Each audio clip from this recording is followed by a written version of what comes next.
If you ever watch somebody with a low poundage, like 40-something pound, 50-something pound bow, and they're shooting a 300 or a 340 spine arrow out of that bow, at some point during flight, you might look at that arrow and be like, man, that thing looks like it's almost flying sideways. Or it'll hit the target and it'll be in at an angle. Could be any angle, but it won't be just straight directly in. It'll be in at an angle. That's an indication that, one, either if they're shooting the right spine arrow, it means their bow is super out of tune and it needs a lot of help. If their bow's in tune, then it means that they're shooting an arrow that's too stiff. Oh, you got her, dude. She's down. Let's go. Dude, I just shot a deer of a lifetime. Freaking smoked him.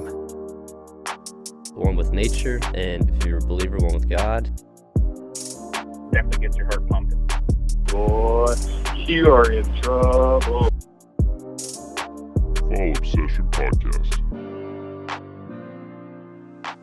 Deer season is here, and we are back for another week of our Fall Obsession Podcast, driven by Elite Archery. What's up, everybody?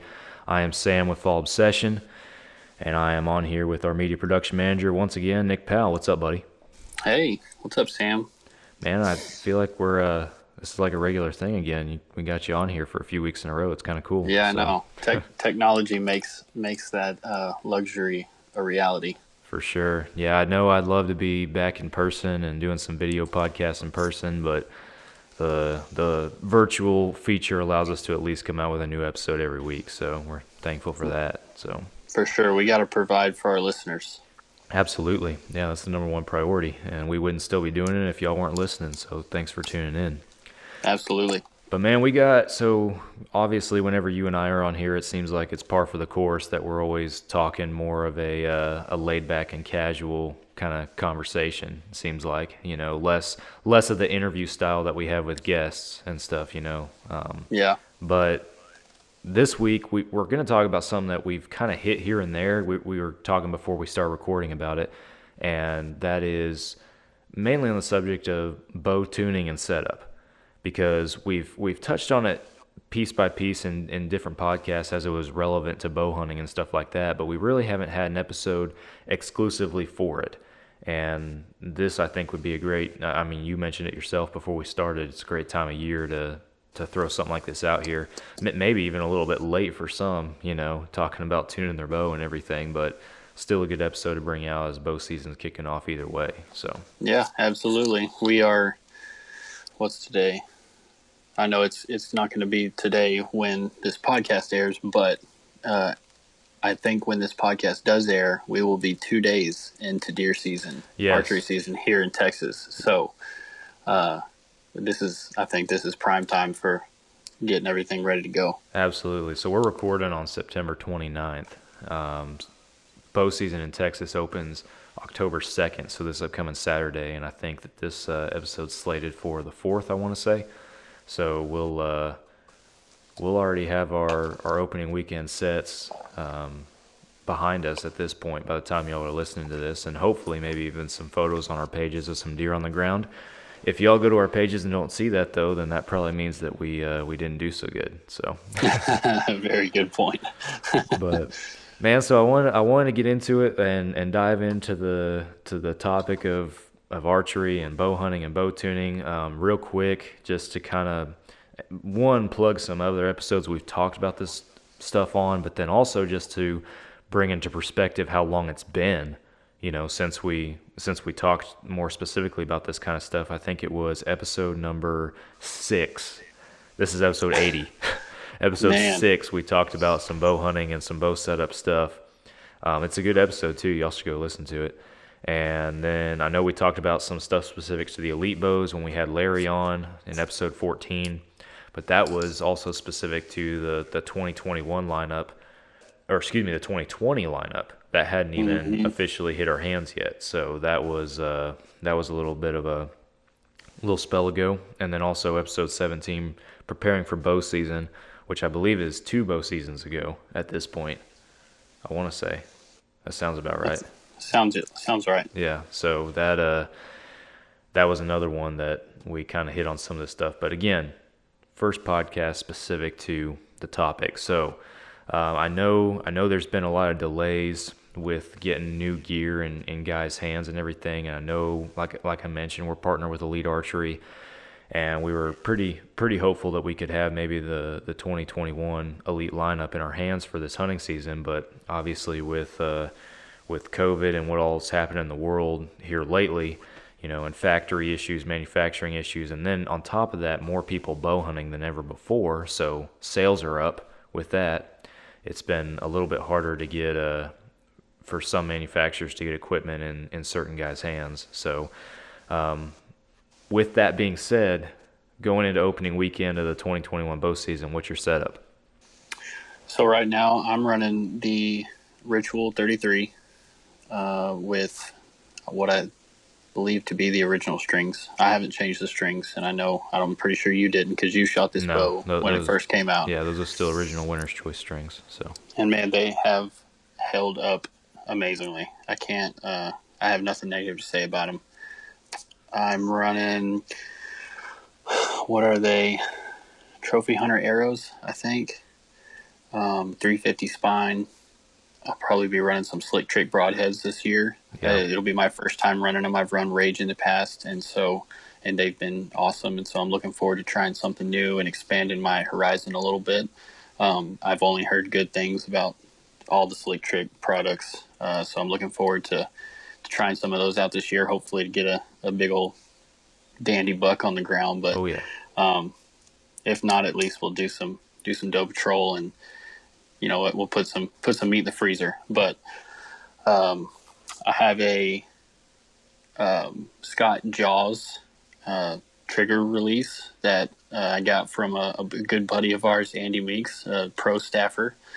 He tried it out, said he didn't like it very much, so I told him, hey, I am looking to buy that. Actually, I'll buy it from you, and he would generously let me have it. So shout out to Andy for that, and I've been in love with it ever since I started using it. Andy's one heck of a good dude. I'm telling you, can't say enough good things about Andy. Let's see, what else do I have here? I have a Copper John 3 dead ringer sight. It's a 5-pin sight, sighted in, top pin at 20, bottom pin at 60, and it's right on the money for the most part. I'm not as comfortable out at the far ranges as I'd like to be, but I can hit a 2x2 target at 60. So, which I don't plan on shooting anything this year past 30 or 40, and I'm comfortable at those ranges. So, yeah. Other than that, everything else is pretty much straight up. Nothing out of the ordinary. So what was your prep process going, bow season's obviously here at this point, so leading up into now, what have you been doing to get ready? So I've really just been running arrows through it, trying to get as much reps as I can.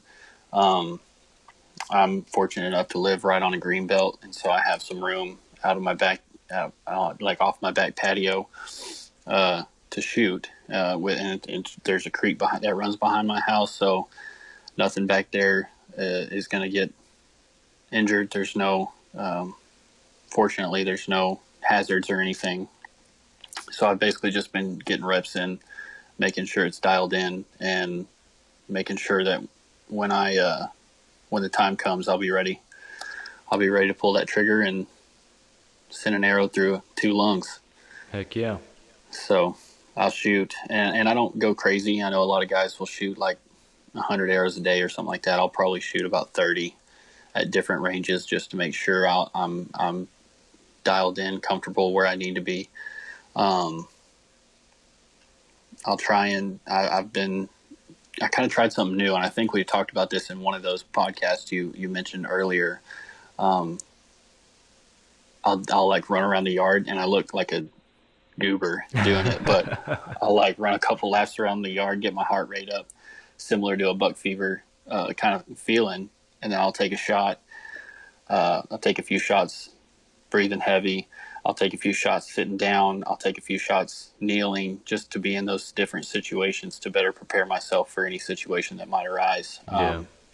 and that's kind of what I've been doing. I haven't taken the ritual to the bow shop or anything like that. Last year it was shooting phenomenally, and I hadn't touched it in a while. I had a baby this year. Everybody, I'm sure, is aware. So I didn't touch it a whole lot through the summer, but here recently, probably a month or two ago, I started shooting again just to make sure, and nothing's changed. That thing still shoots phenomenally. It's right on the money. So Heck yeah.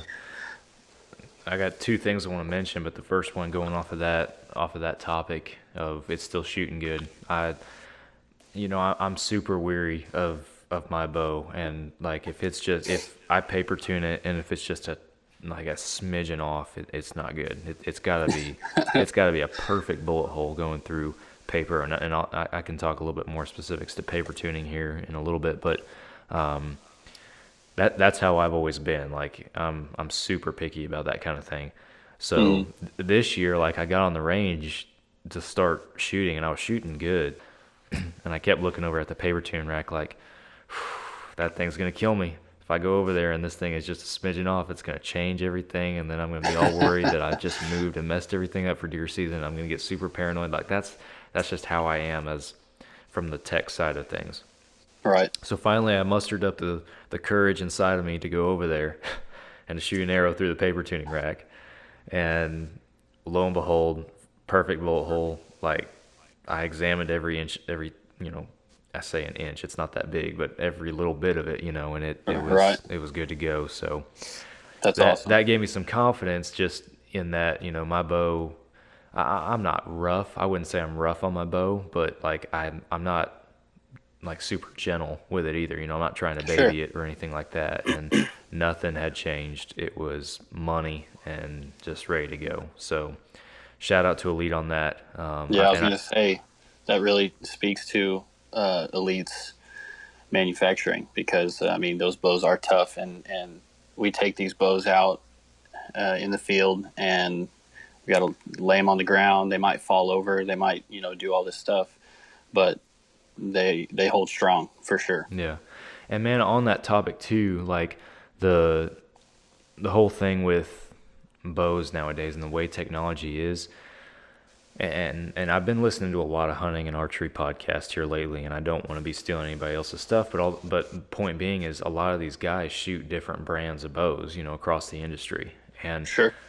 there's really not a bad bow out there. Like I agree. the technology obviously is better than it ever has been before. So whether you shoot a lead or you shoot a different brand, if the bow is right for you, that's what you want. I mean that's money at that point.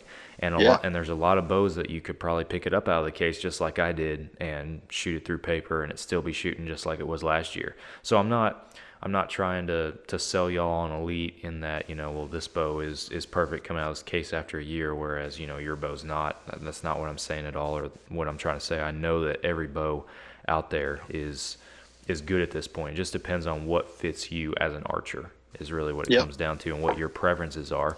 Elite obviously being ours. So For sure. And I'll add on to that and say, ultimately what we want as hunters to happen is the most ethical shot that you can put on an animal.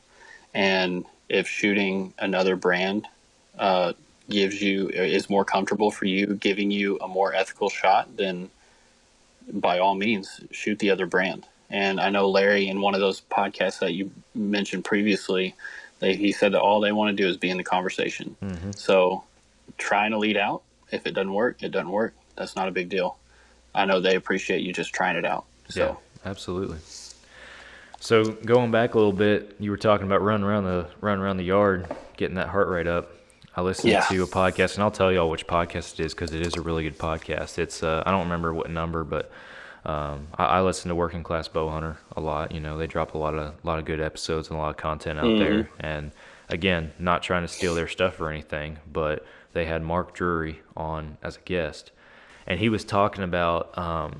I think the topic of conversation is like the mental game behind hunting and bow hunting and stuff like that, because there is a huge mental game, and I'm not necessarily gonna dive into that today. You guys can go listen to his podcast because I'm sure he explains it a lot better than me. But he he talks about, doing stuff like that, running around, doing push-ups, whatever before, in between shots, before you shoot the bow. He goes, you can do all that stuff, but he goes, the problem is there is nothing you can do to practice adrenaline. That's a fact. And when he said that, I was like, man, that is a really good point. Like, you can have your heart rate up like you've been on a stalk or doing something like that, but, and at least that physical aspect of it you can become, familiar with and prepared for. But when it comes to having a 150, 160-inch deer walk out in front of you, there is no prepping for that. There is no prepping at all. I mean, I can't say any clearer than that, I mean, it's just... Yeah, that's a very valid point, because, like, once that adrenaline hits, there's things that you have zero control over, like how much your hands are shaking, how much your knees are shaking, the butterflies in your stomach. That's just stuff you can't control. And there's no, he said, I think that's perfectly said by Mark Jury. It's like there's no prepping for that at all. There's not at all. And, I mean, yeah, if you hunt big deer every year, I'm sure that gets a little bit easier. I'm sure that gets to the point where you are, you have a 160 walk out and you're like, yeah, he's not as big as the 170s I shot the past few years, I mean, right. Just a little guy. But that would not be me, by the way. Yeah, me neither. Like this year, honestly, I am really curious on how I'm going to react if I have a big deer walk out. Man, because I haven't shot a whitetail buck in, I think this year will be 8 years. Mm-hmm. So it has been a long time since I shot a whitetail buck. I've shot a pronghorn and plenty of does and pigs and stuff, but man, it's been longer than that for me. Yeah, I've been in a huge drought when it comes to whitetail bucks. So this is it's going to be interesting to see what happens this year. Mm-hmm. Yeah, I'm looking forward to it. Yeah, me too. I can't wait, man. Absolutely. Yeah, so kind of again circling back into the archery side of everything. You talked about your setup and everything that you got going on. Let's hear what you're running with this year. Yeah, so this year I'm running the 2020 Cure. I was hoping to have a remedy. Hopefully still have a remedy, or maybe even a 2022, who knows, but we'll see. But for now, I'm running the Cure. I'm not going to change my setup right before season, obviously. It's not a smart thing to do, especially when the bow's shooting good. So the Cure, I'm running a CBE Engage Hybrid, a 5-pin slider for my sight on there. It's a dovetail sight, and I can talk a little bit specifically about that sight here in a second. I'll get through my setup. I'm running a QAD HDX drop away, which if you're not shooting a QAD rest, I mean, in my opinion, it's the only way to go. I mean, there's other entry-level rests, like the Whisker Biscuit I know is really popular for like kids or entry-level hunters who are shooting short distances. Not that it's wrong, but it's not going to give you the kind of accuracy and precision if you are trying to be really serious about bow hunting. And a QAD drop away is 100% the way to go. Whether you're a novice, whether you're experienced, or if you have your own hunting show. I mean, obviously a lot of big names in the industry use it, and it's for a reason. It works. Yeah, so I have to agree. That's something that I failed to mention, but I also use one and could not agree more. Yeah. I got an Elite quiver on my bow, lightweight quiver, love it a lot. Run the Easton Axis arrows. They're the 5mm in diameter shafts.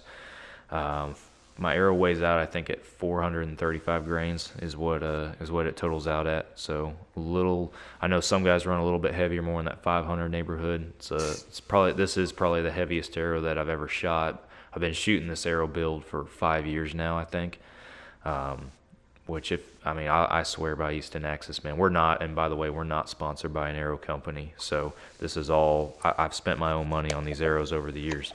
But the Easton Axis, man, I love them. They fly true, they fly great. They're super accurate. They're a good build.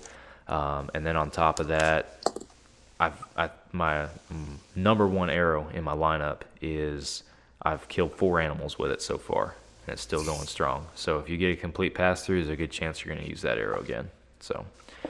And then last year was the first year I ran the fletching job I did on them. and I only killed one deer, so I don't have a whole lot to really say about it other than it's accurate. But I moved away from the 2-inch blazer vanes that traditionally come on any arrows that you buy, and I got a 2.75 tack vane, driver vane is what I'm running with a tack wrap on it as well. And so far I've been pretty pleased with it. You really have to, again, I'm not sponsored by tack either. You really have to be pretty precise with your arrow fletching job. Like, it needs to be on point. But if it is, it's a strong build and it's a very accurate arrow, especially at those longer distances. So I've been enjoying that. Stabilizer setup, I'm running a 12-inch front bar and an 8-inch back bar. And we have a video, I did a video a while back, and it's on our YouTube channel, of stabilizer setups and why I run a back bar on my hunting setup.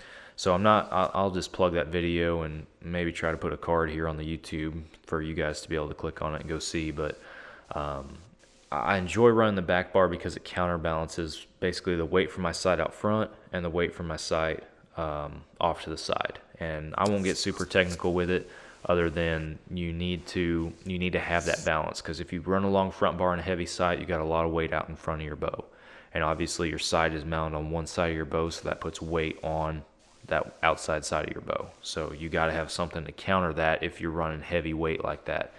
And the whole concept of running heavy weight is having a stronger, center of balance basically. And then you can think of it kind of too like shooting a heavier barreled rifle, more for that accuracy at long distance. And I'm not a gun guy, but that's just the closest thing I have to compare it to maybe explain to somebody who's not a bow guy, So that video is out there. You guys can go watch that if you want to maybe hear me talk about it in better words. So I have a I have a question as a novice bow tuner, okay. and I think a question that maybe our listeners could benefit from.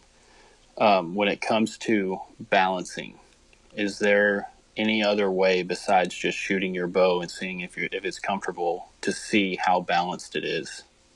So pretty much that's what it is. It is shooting your bow, because it is going to come down to the shooter and what's comfortable for you. The bow's going to balance in your hand. You're going to torque it differently than I would, so you obviously want to set it up for you.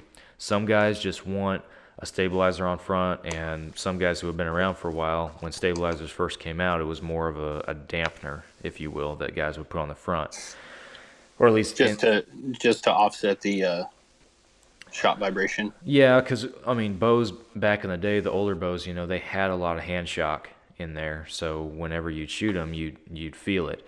And a more flexible, more rubbery, if you will, stabilizer would help dampen that and take some of that out. It'd quiet it down a little bit. And weighted stabilizers, longer stabilizers, were really just a thing of the target archery, side of everything.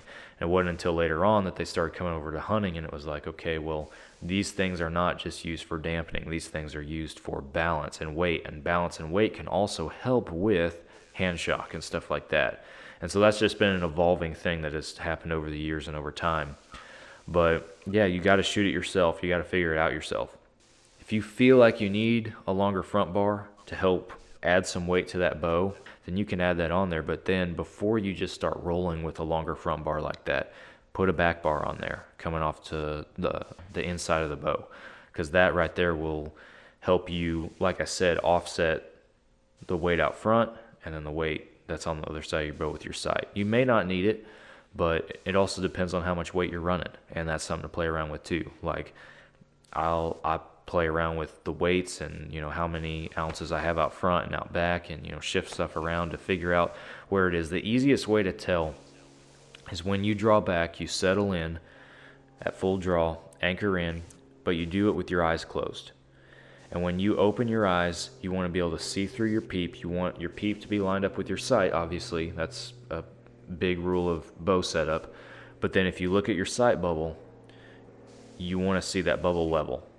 And if that bubble is not level, and this is mainly if you're running a back bar, coming off the inside of your bow, but if that bubble is not level, then maybe you need to bring your back bar, kick it out a little bit more, or bring it in a little bit more to, again, adjust the left to right so that bow is straight up and down and not at an angle, if that makes sense. I know that's kind of a long answer, but No, that's good.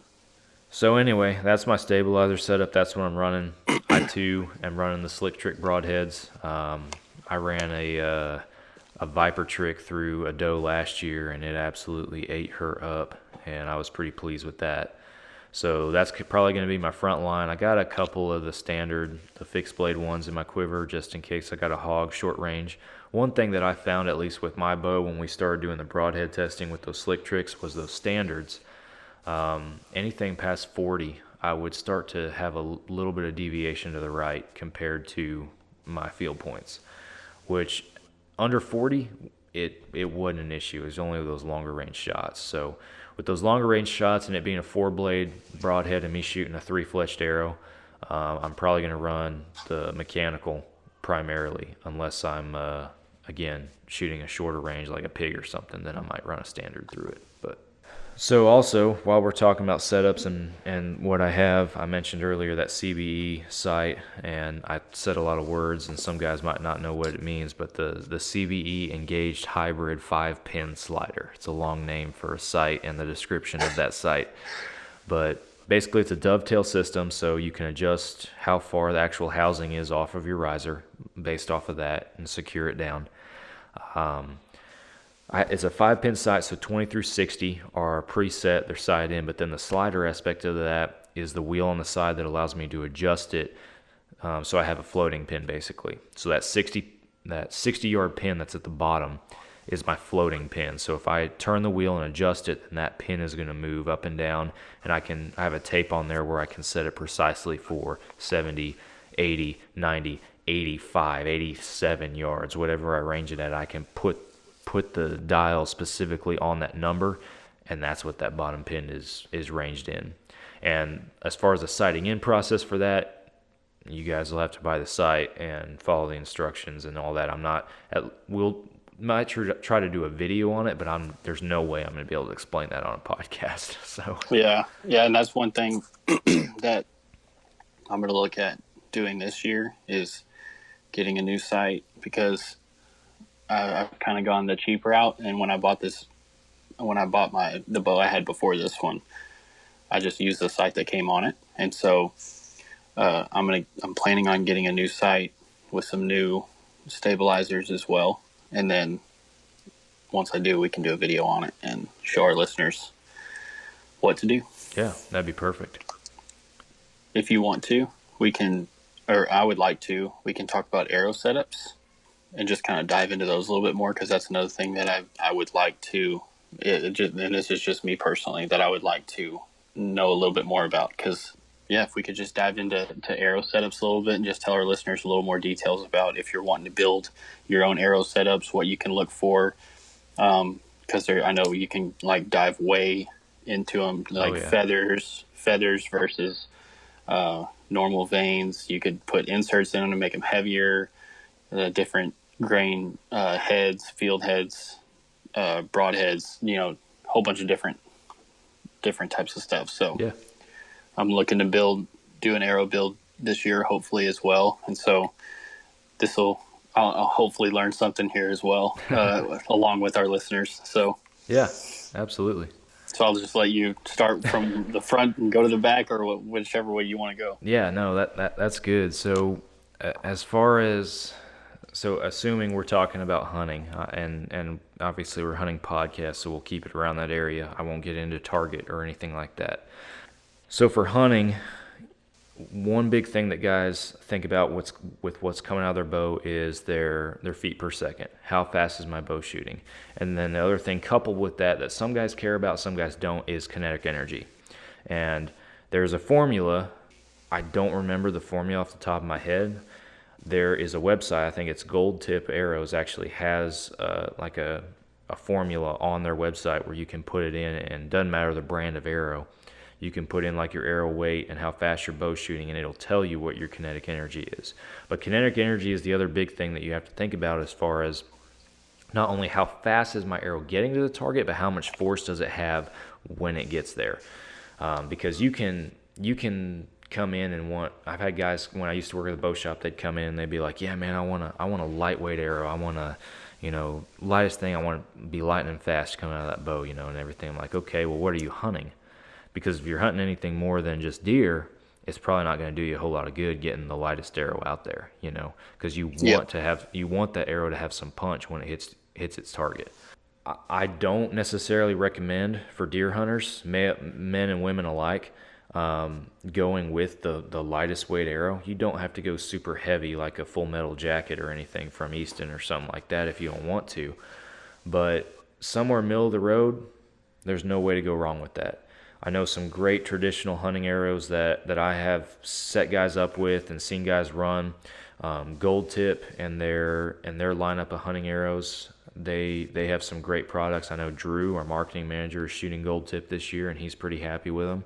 So those are really good for those kind of middle of the road hunting setups, and they're relatively affordable in the arrow world also. Easton makes some great ones. Like I said, I'm shooting the Axis, which is that 5mm shaft, which is a little bit narrower diameter than your traditional arrow. And what that does is it's just supposed to decrease some wind resistance that you might have and increase your accuracy a little bit more, again, at those longer ranges. A little bit more precise is what it equates to. Easton also has the injection line, which is a micro diameter shaft. It's even smaller than the Axis. And if you really want to get technical and dive into that, that's a whole nother realm to be in right there. The only thing is that one actually takes a different thread, field point, and insert because it's so small. So if you go with the Easton injection series, basically you're gonna have to buy new field points, broadheads, everything because of the thread size. So fun fact on that. An arrow that's kind of middle of the road, I would say, as far as weight that you're looking for, anywhere in that 6, 7, 8 grains per inch neighborhood. The 6 is a little bit more on that lighter side. I'm pretty comfortable in that 7 to 8 neighborhood.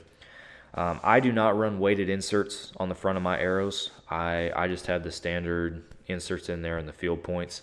And just with my draw length and what my arrow equates to, like I mentioned earlier, my arrow weighs 435 grains. So I've done the math. My bow, it shoots like 304 or something like that, 306. I don't remember precisely. But I do remember, golly, I wish I could remember now. I'm going to have to go check it now because that's going to bug me. But I wish what my kinetic energy equates to is, and again, I haven't run these numbers since I built my arrows. I've just been satisfied with it, and I've been running the same arrows for 5 years. Right. I think it's either 84 or 86 pounds per square inch of kinetic energy is what I'm putting out of that bow, which is plenty to kill anything in North America. Elk, deer, hogs, you name it. So as far as the fletchings and everything, some guys most arrows come from the factory with those 2-inch blazer vanes that we talked about earlier, which those are actually pretty good. And a lot of people just, whenever they have their arrows refletch with either a different color or just need them done, they just keep those on there. And I ran them for years until last year. The reason I went with the longer vanes, the longer drivers from TAC was, again, accuracy at longer distances was what I wanted. And those are going to give me a little bit more forgiveness when we start really trying to reach out there and hit stuff far, far away, in a nutshell. I know that it was a thing of the past, if you will, to have longer vanes like the 2.5, 2 3/4, 3-inch, 4-inch vanes sometimes. But if you look at what TAC has, and the reason that I went with them for a longer vane is their vanes are a lot stiffer than your older, more flexible style, rubbery feeling, vanes of the past that you had on aluminum arrows back in the day. The TAC vanes feel more like a guitar pick, almost, is a good comparison for them, And so they're a lot stiffer, which helps them with flight, again, if your arrow is fletched appropriately for your bow. And I'll get into arrow spin and stuff here in a second, maybe, if we really want to go that far. But with those coming out, that gives them a little bit, helps with the flight, gives them a little bit more forgiveness. And then also another thing that I heard a guy talk about one day was when they go through the animal, they're not folding down, they're staying up. So they're cleaning stuff out as they're going through. You get a complete pass through, it's going to be pulling a bunch of blood and junk and stuff out with it on the backside to help open up that hole so the animal bleeds out more. So because that's what you want is a complete pass through. Yeah, complete pass through, lungs, heart, all that good stuff. Absolutely. So that's kind of what I'm running. 100 grain field point and broadhead is what I'm running. Some guys like to up it a little bit, get a little more weight out in front with a 125. I've just always grown up and traditionally have stuck to the 100 grain for hunting, so that's what I'm still running. But man, I would say go to your local shop if you're really looking for a new arrow setup and you're not too comfortable. Go to your local shop, see what they recommend. Tell them what you're hunting. Tell them what kind of bow you have, and see what they can put you into. One thing I didn't talk about though, and this is just general, not getting super technical with a build, but your arrow spines and stuff, because every arrow has a certain spine, and spine refers to the stiffness of that arrow. The faster your bow shoots, the stiffer an arrow you want. Because basically, and I'm showing Nick with my hands here, I know y'all can't see on the podcast, but as that arrow flies through the air, it's flexing. It's fluctuating through the air. We can't see it with the naked eye, but that's what it's doing. It's moving. It's flexing. So with a lower poundage bow, you want that arrow to be looser so that it flexes more instead of the entire arrow just moving one direction or the other. If you ever watch somebody with a low poundage, like 40-something pound, 50-something pound bow, and they're shooting a 300 or a 340 spine arrow out of that bow, at some point during flight, you might look at that arrow and be like, man, that thing looks like it's almost flying sideways. Or it'll hit the target and it'll be in at an angle. It could be any angle, but it won't be just straight directly in. It'll be in at an angle. That's an indication that, one, either if they're shooting the right spine arrow, it means their bow is super out of tune and it needs a lot of help. If their bow's in tune, then it means that they're shooting an arrow that's too stiff. So the 340 spine or 350, depending on the manufacturer. Traditionally, it's 340, but I think a couple manufacturers out there call it a 350. But it is more designed for that 70-pound range, like 68 to 73, 74, in that neighborhood. You start getting like if you are intentionally getting a bow that is set up for 75 or more, then you need to be looking at a 300 spine arrow. But if you are in that 68, 74 range, a 340 is perfect. If you are in that 55 to 65-ish, 66 range, then you can run a 400. So whenever you're shopping, make sure that you check the spine, that you make sure that your draw weight is what you're going to. Now, some guys that we set up with a bow, some guys have to build up. They buy a 70-pound bow like Nick Latham did last year. He got a 70-pound cure, but we dropped that thing down as low as we possibly could because he needed to build up that strength for shooting, So yep. We set him up with 340 spine arrows because we wanted him to get to 70 pounds, and that was the end goal. But where we started him off was below 60 pounds. So technically we're in that 400 range, but knowing where he was going soon, we went ahead and set him up with those 340s so that he didn't have to change arrows. That's not a wrong thing to do. But if you know where your draw weight's going to stay, 70 pounds, 65 pounds, 60 pounds, buy the arrows according to the spine. And don't let anybody tell you that number on the arrow, this is something that guys always get confused, that 340 or 400 number is referring to the weight of the arrow. It has nothing to do with the weight of the arrow. I'll ask guys, how heavy is the arrow you're shooting? Oh, I shoot a 340. No, you don't shoot a 340 grain arrow. You shoot a 340 spine arrow. It has nothing to do with your weight. Your weight, the manufacturer literally can't put that on there because you're going to cut that arrow down to your draw length. So it's going to change per person anyway. So yeah, and I think that's an important differentiating factor because I'm also guilty of that. I think I feel like it's a common misconception to new archers. Well, I mean, you think about new archers and everything, and I mean, if you don't know, you don't know. Right. I mean, somebody asks you how much your arrow weighs and you're looking for a number somewhere, you're looking for an answer, and you see a big 340 or 400 on the side, you're like, oh, well, that's what it weighs. You don't look at the little fine print underneath that says this arrow is 6.6 grains per inch, or something like that. So right. Awesome. I think you pretty much summed it up there. I hope that helps you a little bit with your arrow building questions. And I know whenever the time comes, you and I will both probably be out there at Cinnamon Creek getting it done. So yeah, for sure. We'll make sure that they don't screw you too bad. Thanks. No, Cinnamon Creek's good. We love those guys down there. Big shout out. For sure. Absolutely. Well, the last thing that I'll hit on, and I mean, obviously, if you got anything else, I'll talk real quick about paper tuning and just the importance of it. I know we've mentioned this briefly on the podcast before, but paper tuning, essentially what it does is it looks at the angle that arrow is coming out of your bow. And the tear in the paper is going to tell you which direction it's going. And depending on the bow and the manufacturer, it varies on how you can adjust it and get it back in tune. The big things during your setup that you want to do to give yourself the best shot starting out are making sure your center shot is on. So when you put your rest on, you want to line it up. You want to get behind the bow, and you want to line up the string, the arrow, and your cam track all in line with each other to make sure that arrow is square. And then you want to get your up and down set up.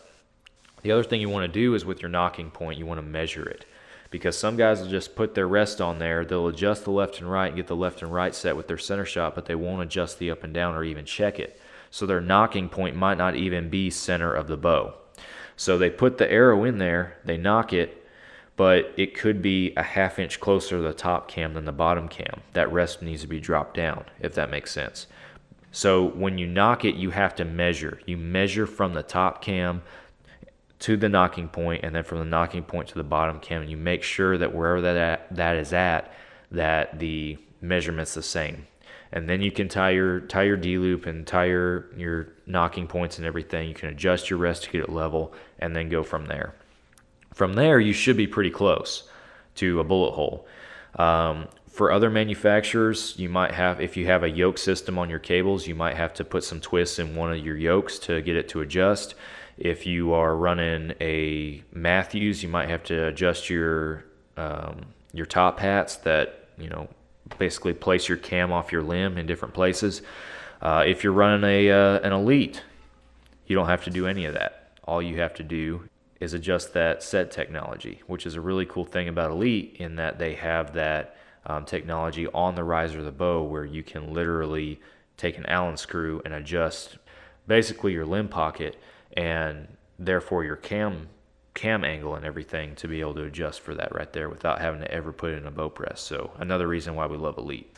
So anyway, that's essentially it. A video on bow tuning would be a lot better than that, but those are just a few useful tips, at least for setting it up initially.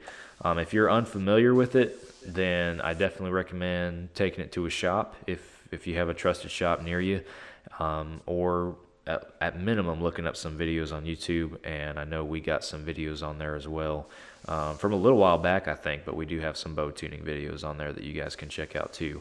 Not just specific to the Elites. We have some specific to the Elites with that set technology, but we also have some that we did with the Ritual, which doesn't have the set technology, is a regular tune on that bow, and we did some videos on that from a couple years ago. So all that's on our channel. You guys can check it out if you actually need some visuals to go with some of this stuff. So Sweet.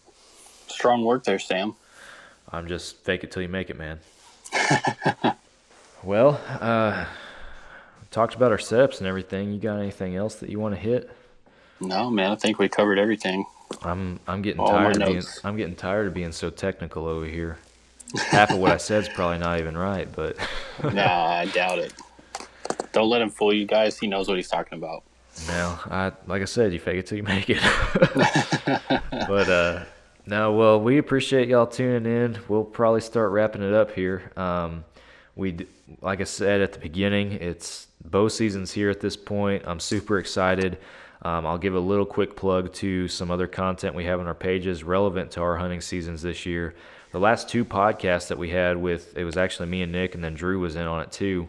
It's a two-part. It was actually one big recording that we split into two parts, but we talked about basically all the cool hunting stuff we have coming up, and the lease that we're on. Drew talked about his farm up in Minnesota, so really good. If you're looking for some tips on deer management, some of our scouting techniques and everything like that, I think that'd be really good. I really want to do a podcast at some point in the future over like aging deer, and maybe when we're a little bit farther into the season, because we have a lot of not only aging but also just how to figure out what deer to shoot, because we have a couple of bucks on the place. One we talked about in the last two episodes, I think since we recorded that is when that big deer started showing up on my dad's stand. So he's got a really big 8-point coming into his stand that y'all probably seen pictures of at this point.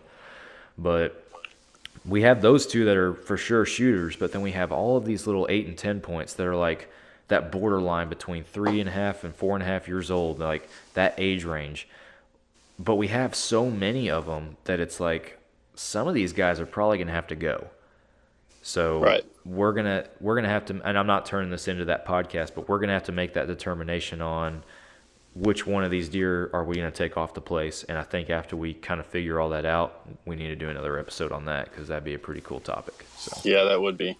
but I'll just say, guys, those last 2 episodes, we talk about our place, we talk about hunting this year and everything we're doing. Go check them out. We also have a series on our YouTube channel. It's called Texas Dirt, and we are video blogging, vlogging, whatever you want to call everything that we do out there. So we're turning into a little mini series on our YouTube channel, so you guys can actually go see some of our setups and some of the stuff that we're doing out there, and we give you all some sneak peeks of some trail cams out there too. So pretty cool series. And then at the time y'all are listening to this, I'll probably still be in the woods. At the time we're recording, I'm leaving here in a couple days, so I'm excited and looking forward to it. First hunt, so. Lucky. Hey, not my fault that you're having to work. Yeah, I know. I'll make it out there eventually. Yeah. Well, you got another big deer in Anna too that we talked about again last podcast. That's true. That you got to chase too. So opening weekend, I'll be out there if I can make it work. heck yeah. All right, guys. Well, I'll start sending us for home. We appreciate you all tuning in. If you haven't already, hit that follow and subscribe button on whatever podcast app you are listening on. We are on all major podcast platforms, as well as all the main social media platforms and our YouTube channel. Go check it out. Weekly new videos on there, anything from our mini series to product gear reviews, all sorts of good stuff. So go check all that out. Fallobsession.com, that's the hub. That's where all of our content is. You guys can check it out. We got videos, pictures, educational articles, wild game recipes, you name it, we got it. Fallobsession.com/podcast is the page that you guys can go to send us feedback on our podcast. If you guys have a topic suggestion, a guest suggestion, or just general feedback or comments, you can send them to us from there. We'd love to hear them and figure out how we can make this podcast better. We come out with a new episode every week, so another reason why you guys should follow and subscribe so you get notified when we drop a new one. And if you guys can also, I'm going to throw this out there, if you listen on Apple Podcasts, go to the bottom or wherever it is on Apple Podcasts and leave us a review. Give us the 5 stars or whatever you think we're worth, I guess. I encourage 5 stars, but if we're worth less, then I guess we're worth less. But leave us a review and write a few words about it on there and just let us know what you think. And that just helps us boost, again, those podcast numbers and make it easier for people to find our podcast in those algorithms and stuff. So. And if we are worth less, guys, then that's where that little suggestion box on our website comes in. Go tell us why. Yeah, let me rephrase that. So if we are worth less than 5 stars, just don't leave a review. Either go to our website and tell us why we suck, or just stop listening altogether. Yeah. That's the best way to go. So. And then we'll convince you. We'll fix whatever you think is wrong. Yeah. And then we'll be worth 5 stars. We then can't go leave a we review. can't we can't fix it if we don't know about it. So That's right. That's right. You gotta tell us about it. So. All right, so that's all of our platforms, all of our cool stuff. Go check us out. We've already talked today about Elite Archery. Normally at this time I'd give them a little plug. We've already talked a lot about their bows and why we love them. So other than go check them out and shoot them at your local dealer, I'll leave it at that.